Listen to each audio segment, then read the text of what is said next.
Hello and welcome to Conservative Coffee Hour. I'm Stanley Smith. Each week we take a look at topics including message, candidates, platforms, litigation, and funding. Last week we talked about mental health, crime, abuse, and Kim Fox. Mental health and abuse are the undercurrents of topics such as crime, education, and families. But this topic and many others often seem to get lost in other political narratives such as funding, social justice, and equity.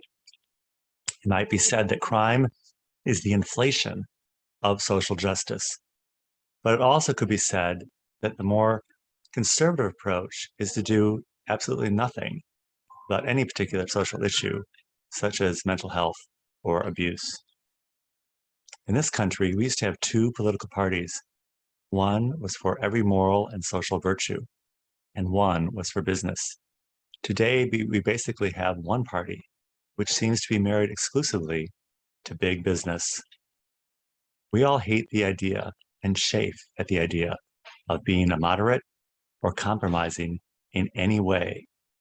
It's very unappealing because it seems like we are selling out or giving up.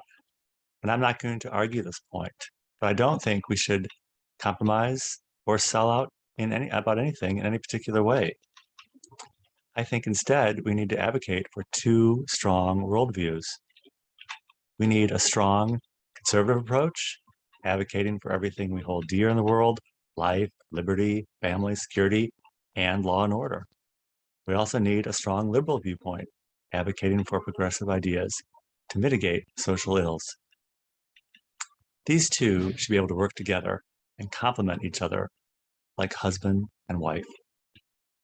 This week at work, I needed to find some content for a program about the luxury resale market.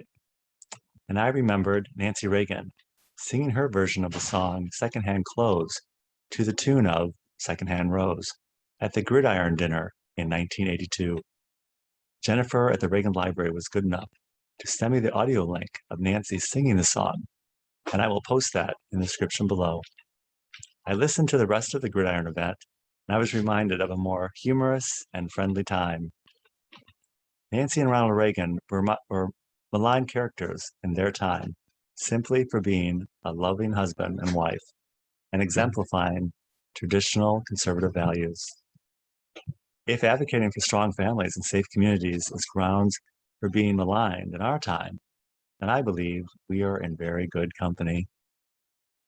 My liberal friends here in Chicago tell me that, of course, we need a conservative voice and approach on things, but just not this conservative voice or this Republican Party.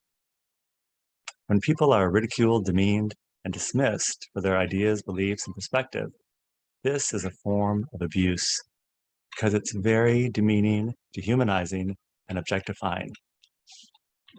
We need to keep in mind that it's the ideas that these people represent that are being maligned. These ideas have a direct impact on mental health, abuse, and crime because strong conservative values underpin a stable and resilient community, culture, and economy.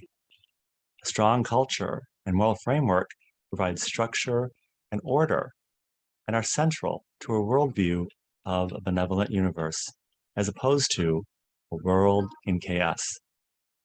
Everyone can see how the worldview of a benevolent universe benefits the most people in the most places at the most times, and how a world in chaos is detrimental.